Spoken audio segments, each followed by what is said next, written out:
Hello everybody, welcome back. This is Dave, XRP Lion, with a special feature for you today. Had many requests to go ahead and get a video out with regards to the process for completing your paperwork for the Humanitarian Project funding, and I put together something that I think you're really going to enjoy. And thank you to a very close and dear friend of mine who has been through this process. This is all being made possible for you. Now, it's been said, and this has come from Charlie Ward, that the minimum value to expect is $1 million to start.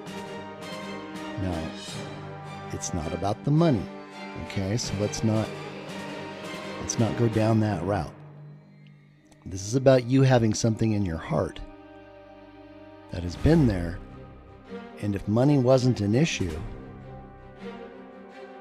what is that one thing that you've always told yourself that you would do to help others? Now, I brought this up in several interviews, and if we sat down, we'd probably have a 4-hour interview with a person. Because there are things that we have that God has put there that have been suppressed. And unfortunately, the funding wasn't there at the time. The great news is God has provided this restoration blessing with Masara and the upcoming buyback with XRP and what's coming through the Redemption Center. And you should be coming out of your skin, because this money is historical humanitarian money that goes back centuries, if not thousands of years. And as I pointed out before, they were entrusted with this money to grow it. They didn't have the shiny things to spend it on. So they saved it. And then the cabal began to use it for their own illicit and evil terms to steal, kill, and destroy mankind. Well, God had a plan going back before time began, before we even became flesh and blood on this earth. And I've talked about that before. And that's going to be covered in the upcoming XRP, XRPL, QFS video. And we'll talk about it again. But right now, let's focus on what you need to know and how you can get started today to get this all set up for yourself and your significant other or spouse or children if they're old enough to qualify. So here we go.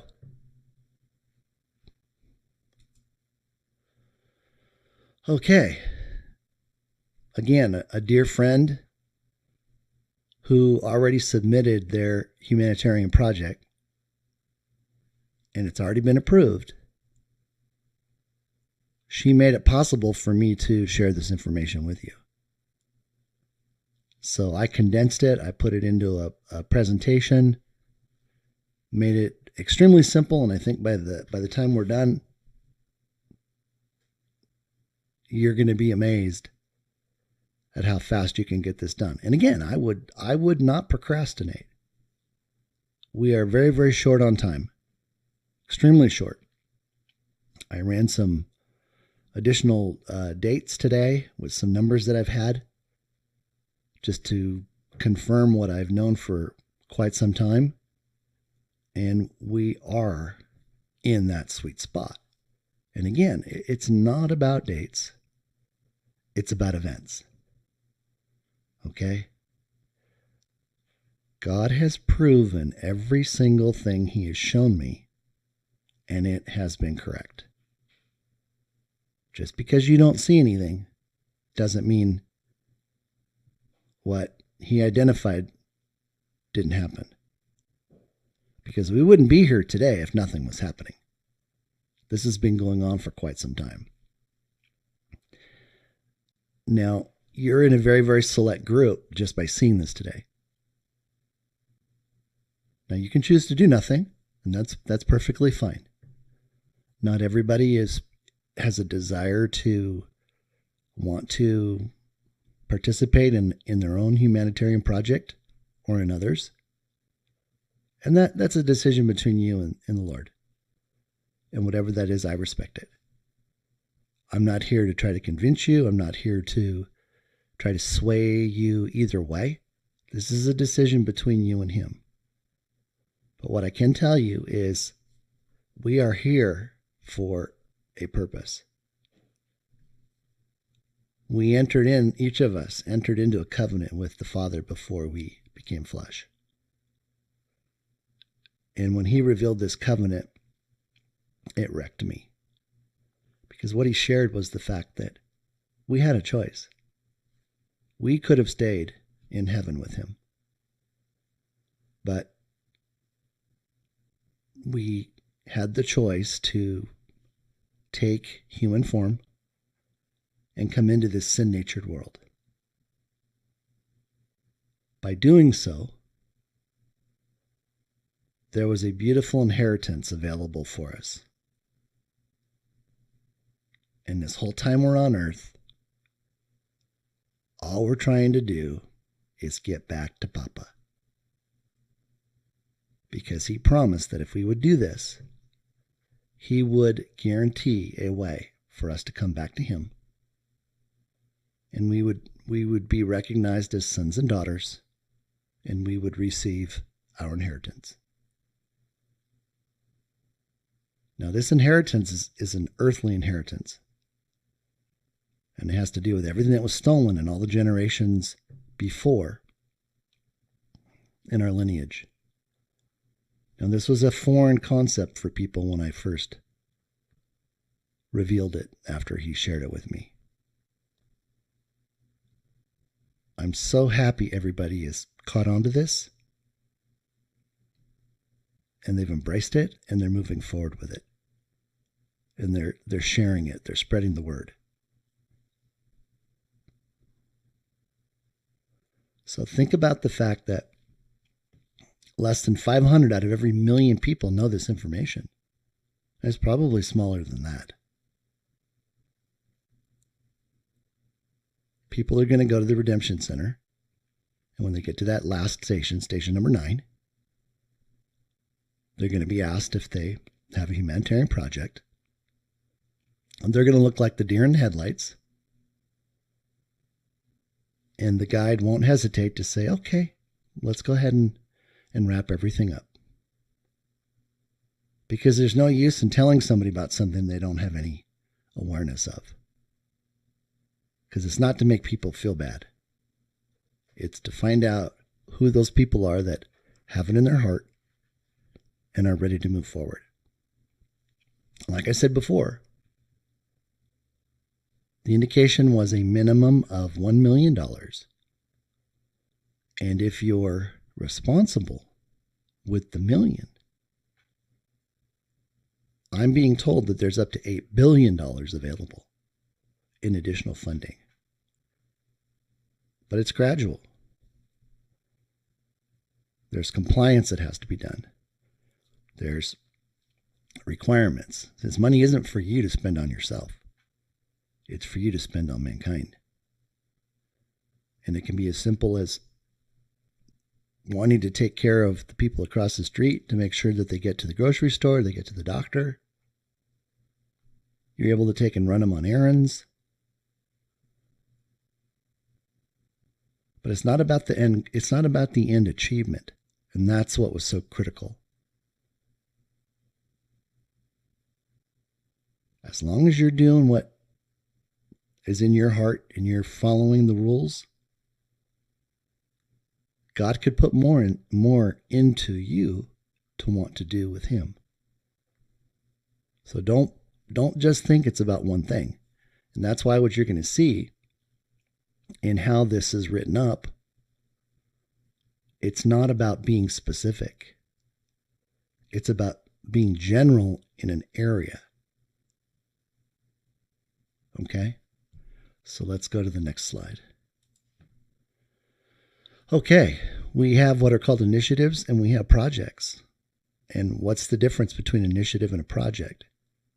Initiatives are broader and long-term efforts aimed at achieving specific company goals or vision, whereas projects are specific, short-term endeavors with defined objectives and deliverables that contribute to achieving an initiative's goals. Now, one of the requirements you'll see in the next slide is you have to use the word initiative in picking a name for your trust. You don't use the word projects anywhere. Use the word initiative or initiatives. Can a project be an initiative? Yes, a project can be part of an initiative or contribute to achieving the goals of an initiative. That's where you can be part of another humanitarian project by seeding into it. Or what your humanitarian project, or I should say initiative is, plays a role in someone else's. So what's the first step? The first step is to create your quantum trust. Excuse me. Shouldn't have had lunch before this. So this is what your organization is going to be. It's going to be a trust. You're going to use up to 6 words to name your trust. The first word should be quantum. The last word, trust. And then include initiatives within up to 6 words. And then once you do that, you're going to create an acronym. And that simply means that you take the first letter of each word and it becomes a designation or a way to quickly talk about the name for your quantum trust. So in this case, I just picked the word quantum as the first. The last was trust. And I put in the word focused initiatives. QFIT. And you'll see how we use this in the next slide. So it's not complicated. Play around with it. It's kind of neat to be able to come up with these little words. Step number 3, you have to create a title statement. And I'm giving you the title statement. You're going to insert the number of projects as a word. So if you had 3, as a number, you would put the number 3, then the word key longevity dash based initiatives for the next 200 years. See, these can be, for some people, they might last a year or 2. For other people, it's a legacy. It's going to spawn. Their initiatives are going to grow and expand. And remember we talked about the stock market, and when we have these humanitarian funds and we have our NASARA and we have our XRP buyback money, we're going to have so much that we're like, why would I ever want to do anything in the stock market again? This is what we're going to be doing, everybody. This is what brings us peace and joy and happiness and helping other people. And having something that we're working directly with our Father on. Now, what He has shared with me is the fact that we're to lean into Him. I agreed before I became flesh and blood that we were going to do something together. And we talked about what it would be.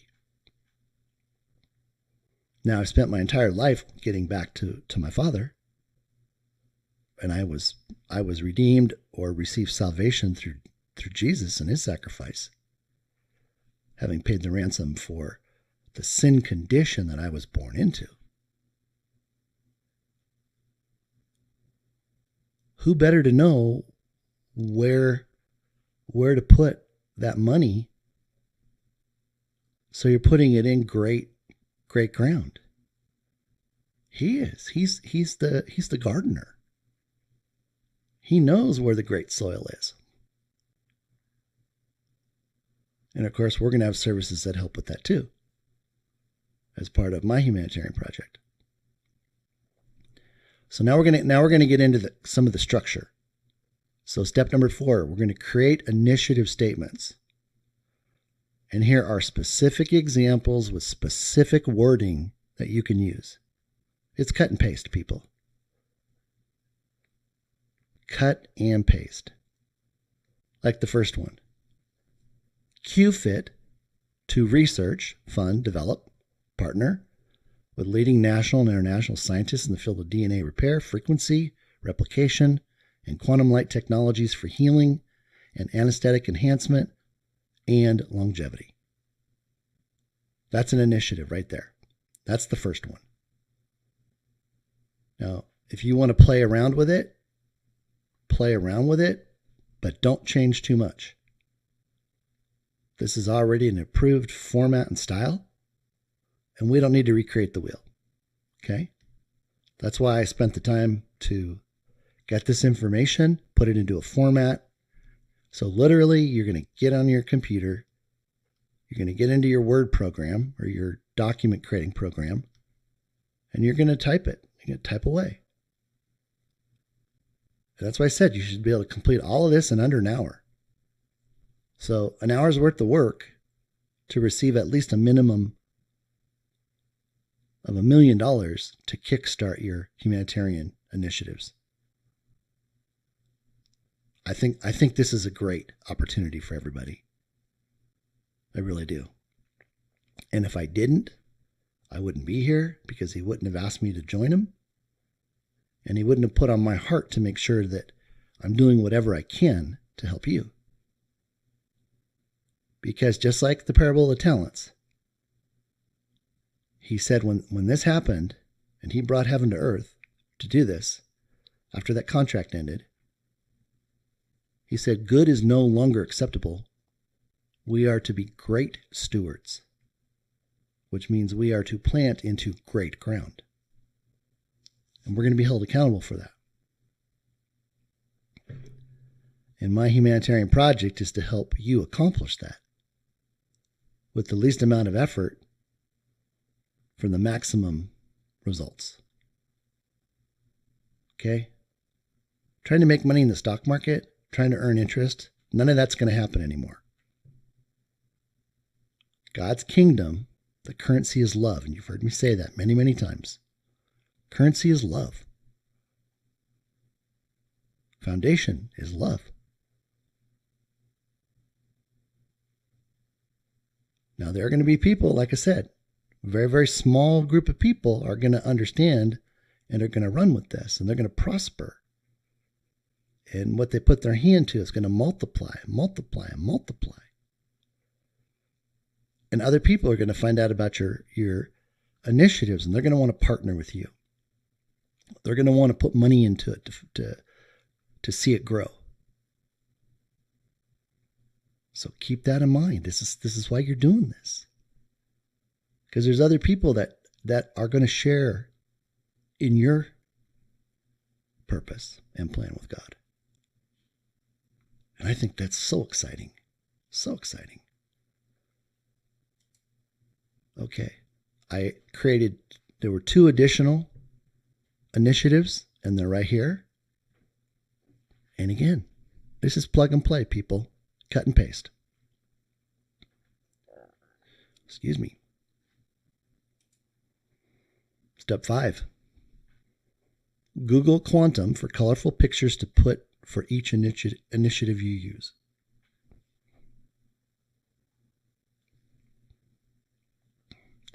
I took 3 pictures from Quantum that I had in my folder. You're free to use these. But they love colorful pictures in these proposals.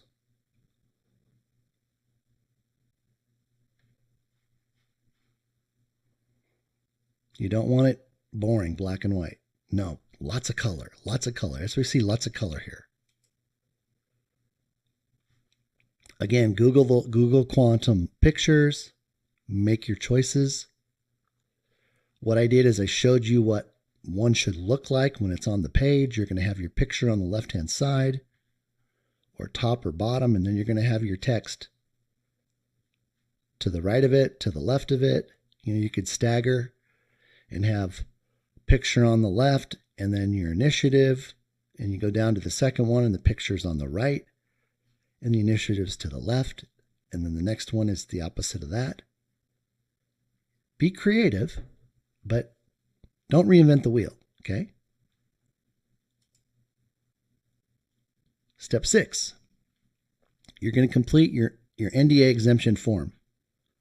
And I talked about this. This came up when we were talking about the NDAs, the non-disclosure agreements that you're going to have to sign at the exemption or at the redemption center.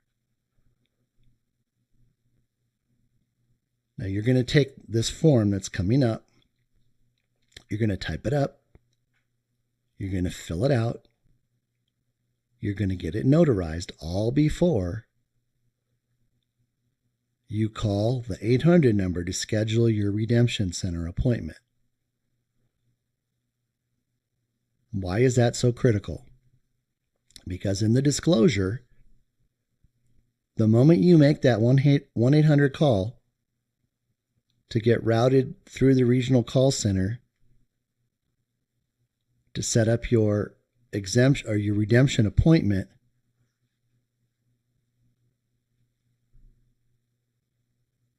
you're no longer able to talk to anybody about what's going on. You can't take it and have it notarized. Nobody can see it after you schedule that appointment. If you do, you lose your NESARA.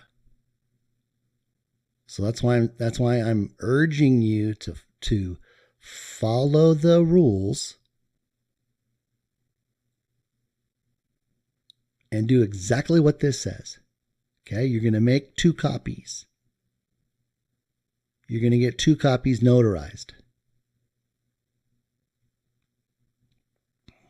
Or get 1 notarized and make a copy of the original for yourself. You can do that. But they have to get the original, the wet signature, the wet stamp. And that's what's coming up, and we're going to go over that.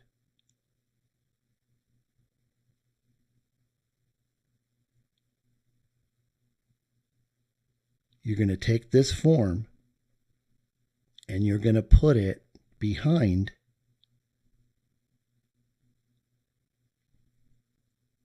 your initiatives page or pages. If you're going to do more than 1 initiative, more than 3, don't do more than 5. If you're going to do 5, make sure that's on 1 piece of paper, front and back. Don't make it 2 separate sheets, front and back. The next page would be your non-disclosure exemption form. So here's what you're going to do.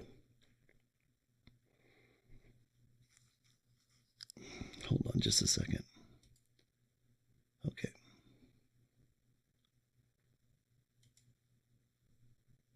You're going to type this out, starting with non-disclosure, addendum, exemption paperwork.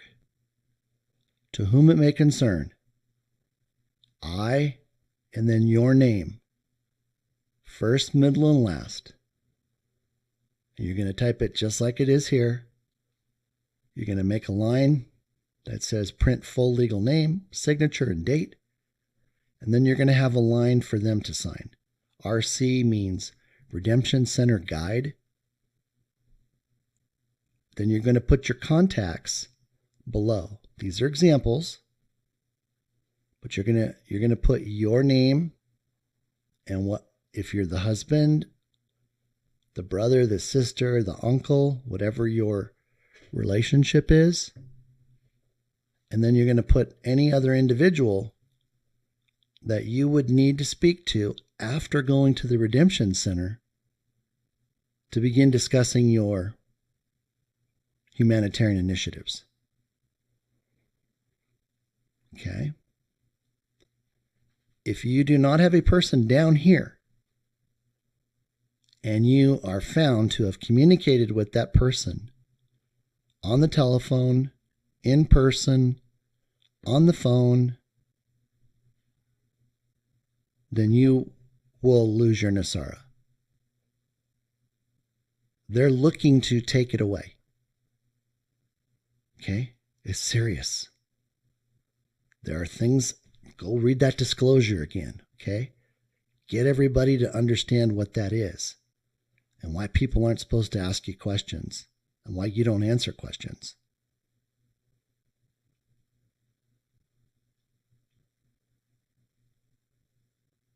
Here's the notary part. Okay, so you can put this all on, one 8.5 by 11 piece of paper, and this would be page number 2. Okay.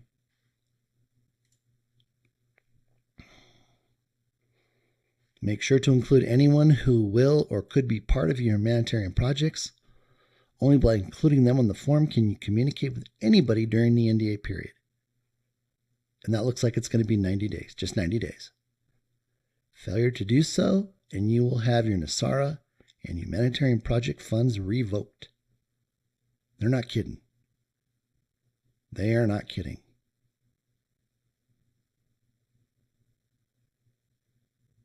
Do not engage in conversation with anyone that is not on your form. And if you're going to be discussing with them, they need to have you on their form so they don't mess up. Because again, if they don't have you on their form, they lose their Nasara. So we have to be very, very careful. We have to help people understand this. And all this needs to be done before making that Redemption Center appointment, or you have to wait the 90 days until the non-disclosure expires. Your choice. Here's what it looks like. Just a real simple example. You're going to put all the pages in a 3-hole clear cover sheet presentation folder. This is a clear cover on top of this. And I will tell you this. They're super hard to find, so you might want to get started quick.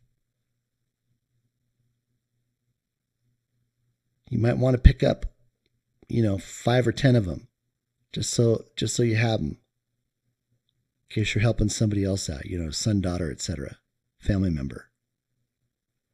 Here's your little title line right here. Here's your title line right here. Here's the name of your trust. Here's your first 3 initiatives. I just put 3 on here. You're going to put your name, address, city, state, zip code, and your contact information down here.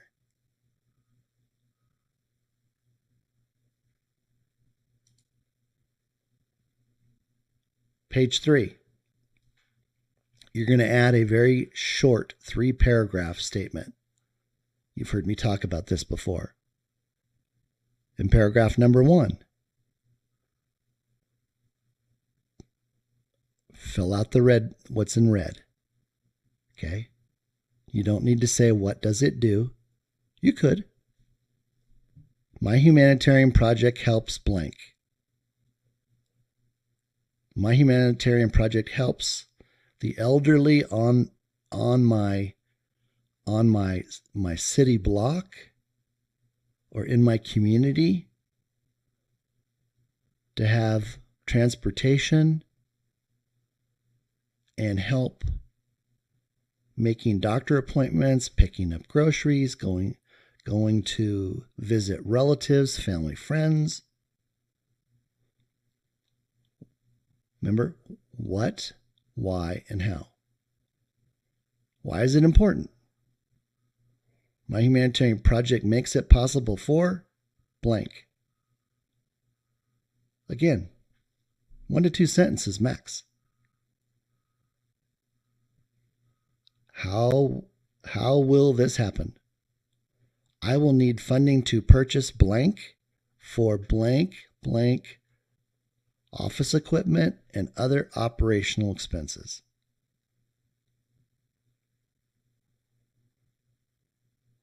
Then at the bottom, add a short statement on your background, education, any degrees that you have, and any other skills to show prior work experience, and that you're ready to go. Excuse me.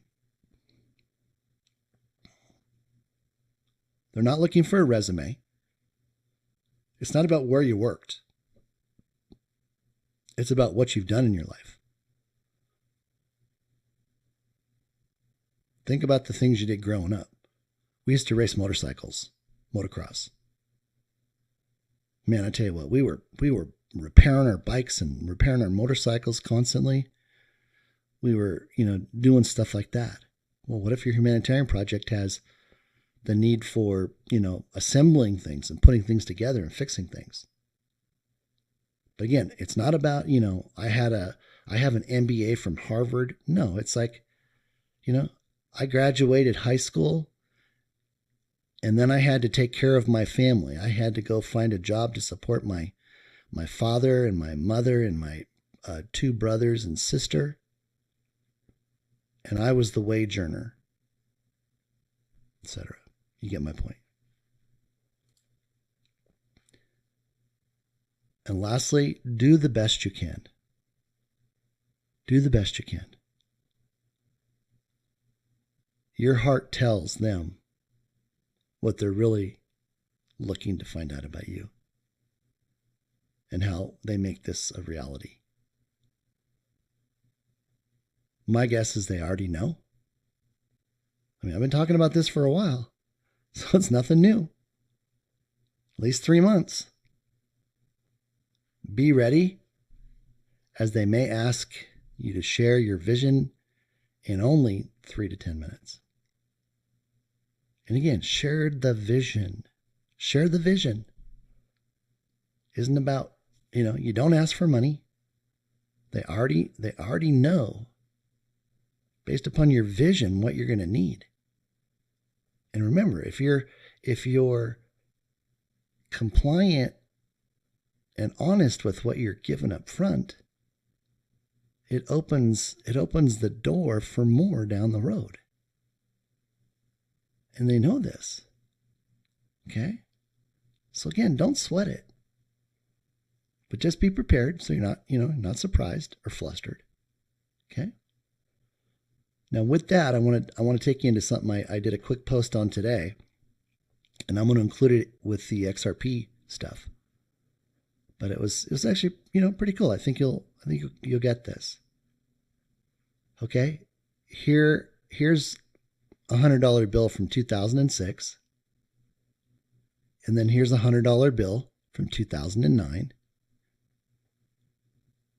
Now, the treasurer of the United States on this bill was Rosie Rios, Ripple board member.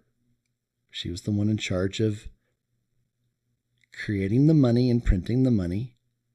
And as she said, just a little bit over maybe a month and a half ago at the 7th Annual Economic Business Conference, she still has a hand in it. She still participates. I saw this $100 bill last night, and it triggered everything that I had been working on for my white paper to come up with the valuation for XRP based upon base 10 math. And all of a sudden it hit me as I was looking at this, and I went, wait a minute. I did the reveal about I told you that Captain Kyle told us about the seal, and that the $1 bill was the only real dollar, real money. So I'm looking at this and I'm going, okay, what's, this is kind of that line in the sand, right? Think of it like that, line in the sand. So let's take a look at the next slide. Check this out. I went and dissected that $100 bill, put it on a timeline based upon that question that came up. Are we going back to 1955 prices? And all of a sudden it was just like, Lord. And he just started showing me everything that was going on. Okay, here's that part about the fractional banking system where the words are all separated. So that means it was fractured. On the $1 bill, there is no spaces between the words.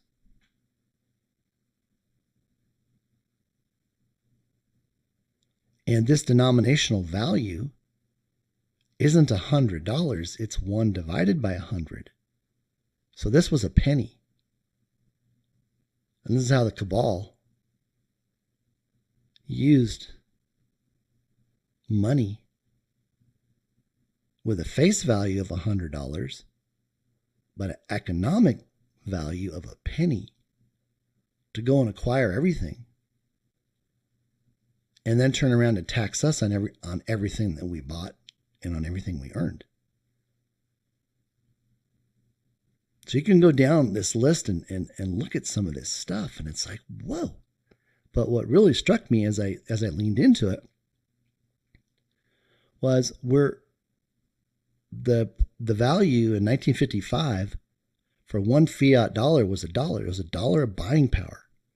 Remember we talked about it wasn't about prices, it was about buying power. So buying power was up here at $1 in 1955, and into 2022 it dropped all the way down to 16 cents. So in 2022, one federal fiat dollar had 16 cents of buying power. Well, with Nasara and the buyback of XRP, prices aren't going down, buying power is going up. So buying power is going straight up.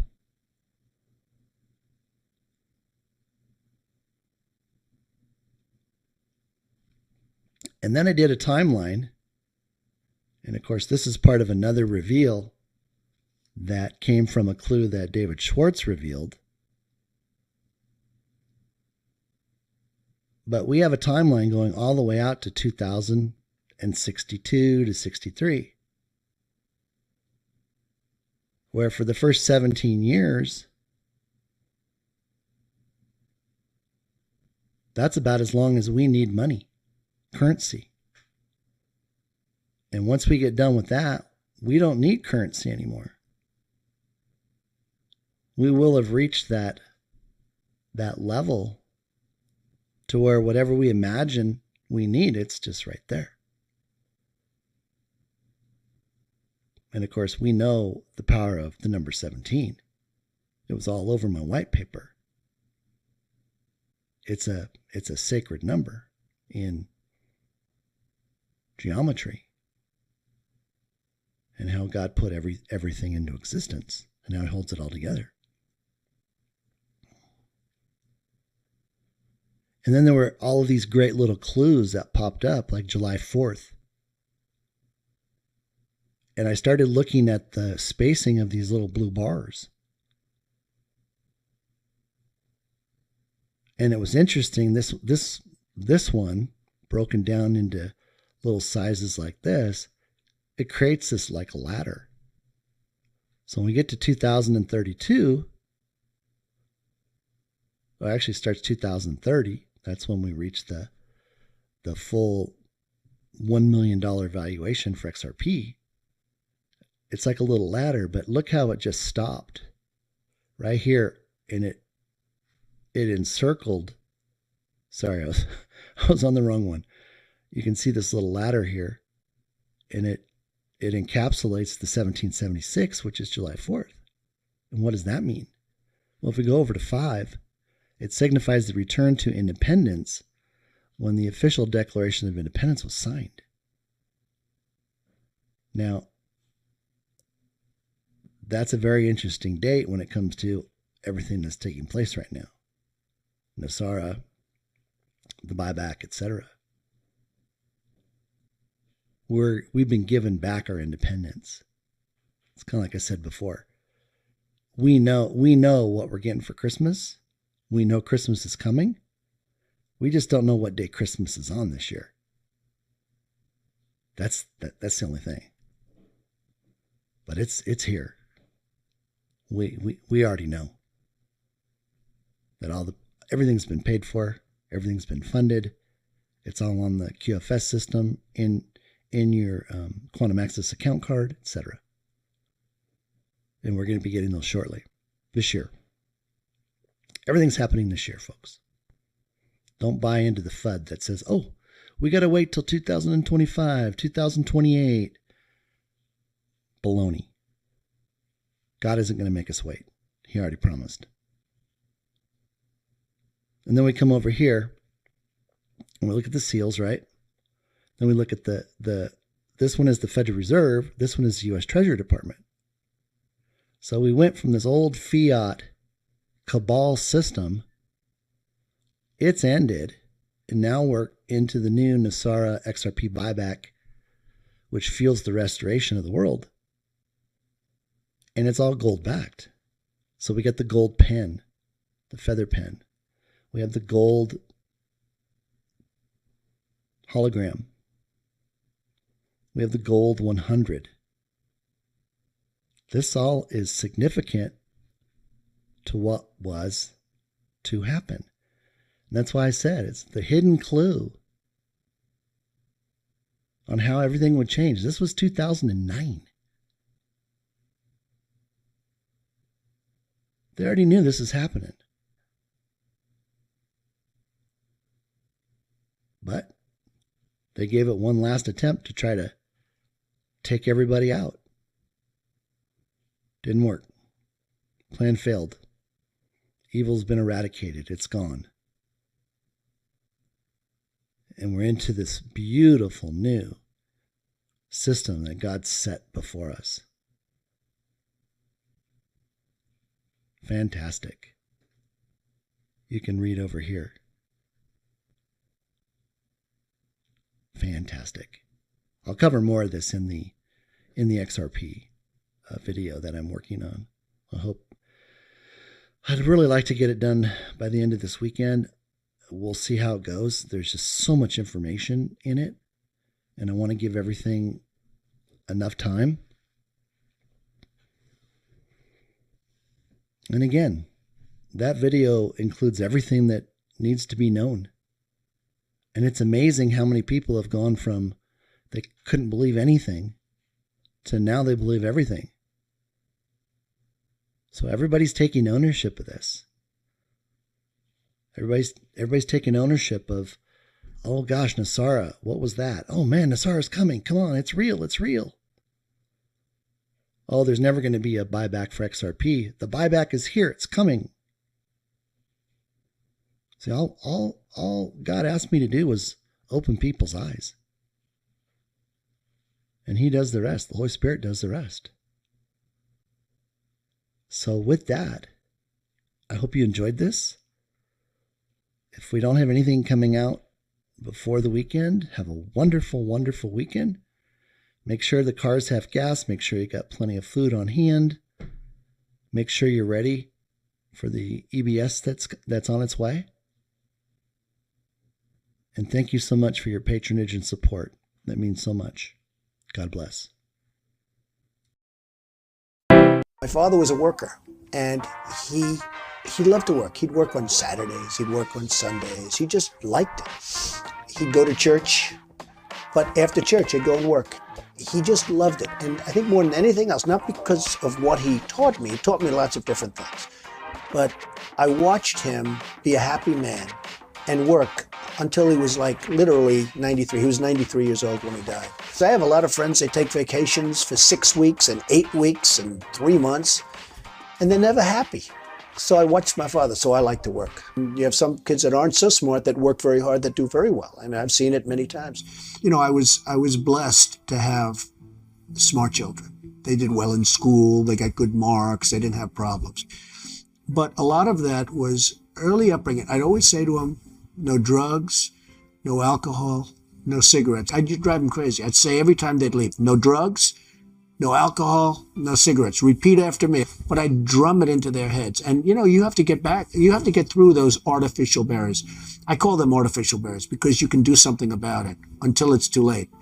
Once it's in your system, it's very hard to stop.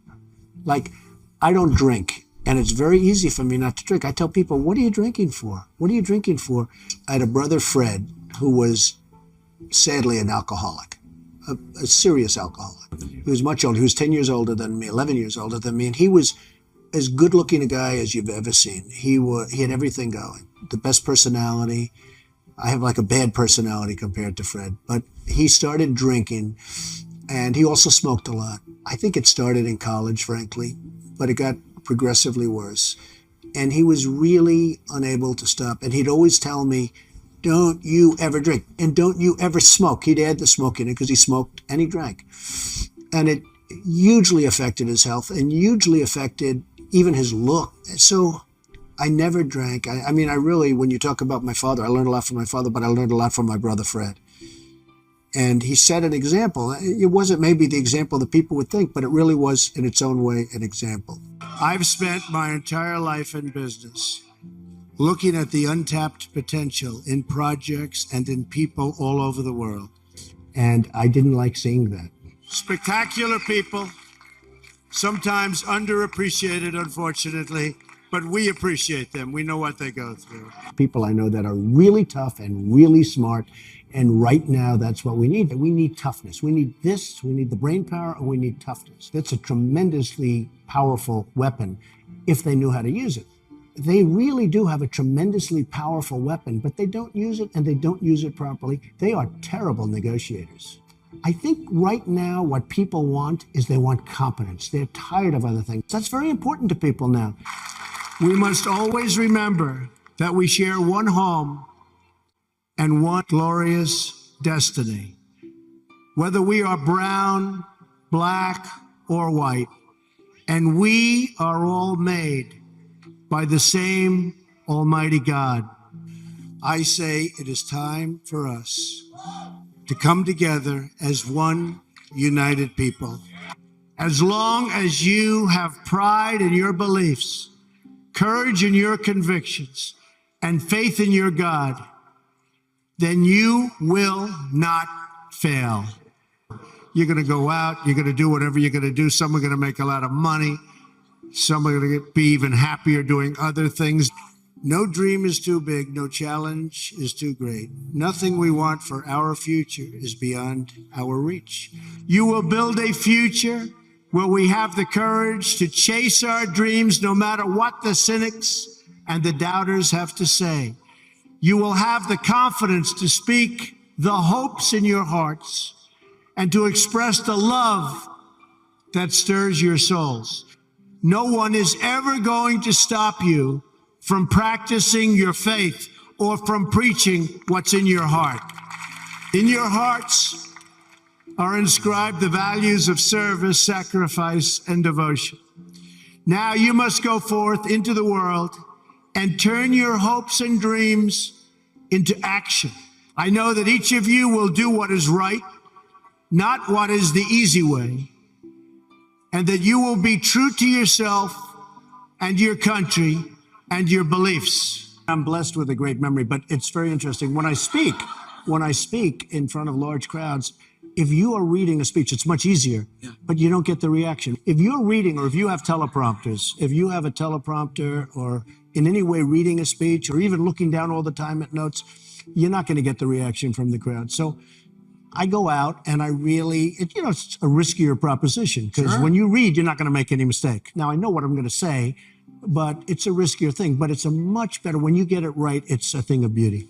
If I give you one message to hold in your hearts today, it's this: never, ever give up. There'll be times in your life you'll want to quit, you'll want to go home. I've seen so many brilliant people. They gave up in life They were totally brilliant. They were top of their class. They were the best students. I've seen others who really didn't have that talent or that ability, and they're among the most successful people today in the world because they never quit and they never gave up. So just remember that. Never stop fighting and dream big and bold and daring. We have to do that. Carry yourself with dignity and pride. Demand the best from yourself and be totally unafraid to challenge entrenched interests and failed power structures. And always have the courage to be yourself. Most importantly, you have to do what you love. You have to do what you love. I've seen so many people, they're forced through lots of reasons to go down a path that leads them to something that they don't love, that they don't enjoy. You have to do what you love, or you most likely won't be very successful at it.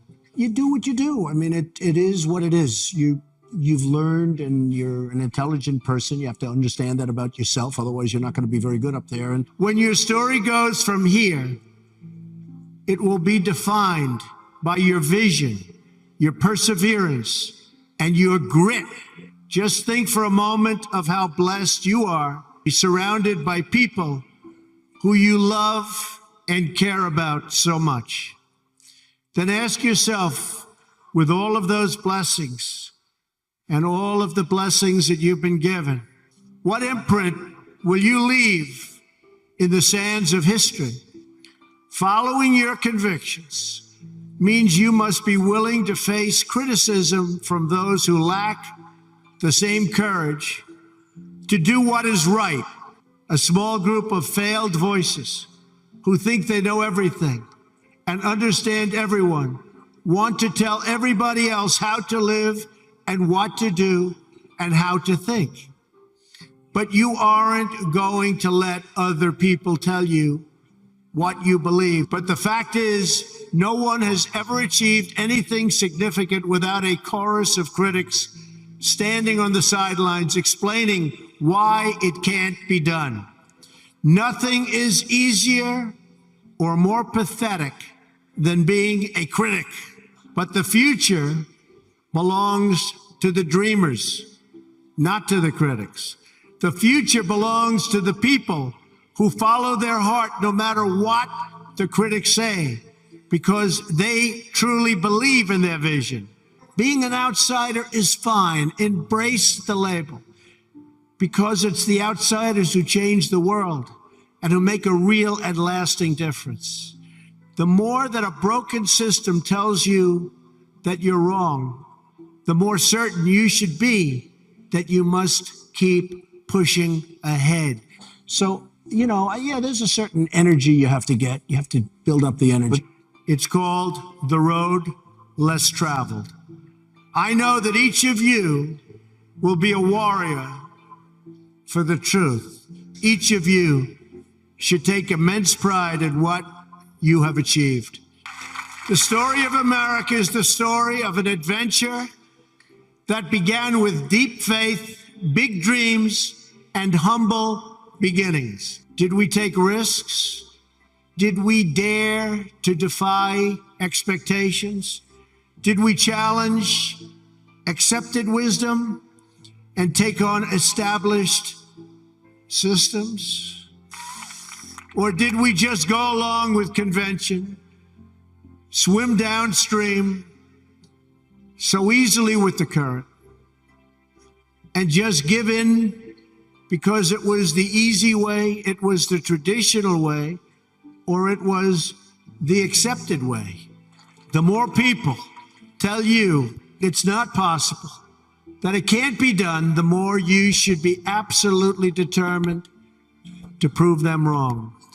Treat the word impossible as nothing more than motivation.